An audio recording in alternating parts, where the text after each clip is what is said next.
मी police निरीक्षक RS Gaikwad, नेमणूक धाराशिव येथील अनैतिक मानवी प्रतिबंधक कक्ष. आमच्या वरिष्ठांच्या आदेशानुसार आम्हाला काही गोपनीय माहिती मिळाली होती.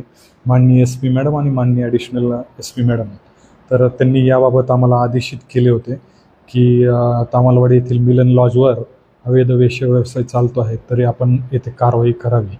तर आमच्या कक्षाच्या म्हणजे स्टाफच्या सहाय्याने आम्ही 2 दिवसापूर्वी इथे रेड केलेली आहे आणि रेड केली असता आम्हाला तेथे एकूण 3 पीडित महिला मिळून आलेल्या आहेत. या 3 पीडित महिलांकडे आम्ही चौकशी केली तर यातील 2 महिला या बांगलादेशी नागरिक असल्याचे प्राथमिक तपासात मिळून आले. त्यांनी जे काही त्यांचा गावाचं नाव पत्ता सांगितलं आहे तर त्याच्यानुसार त्या बांगलादेशी आहे, तर इतर महिला ही आपली भारतीय नागरिक आहे.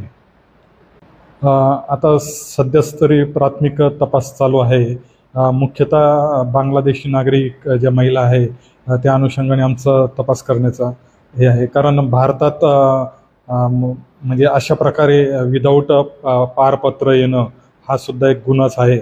आणि हे यांचा प्रवेश कसा होतो, भारतात कसे येतात आणि इथं कोण मध्यस्थी किंवा दलाल आहेत त्यांचाही शोध घेणं जरुरी आहे, कारण त्यांचा अनैतिक मानवी वाहतूक किंवा वेश्याव्यवसायासाठी वापर केला जातो आणि त्यांच्या एक प्रकारे महिलांचं हे शोषणच होतं.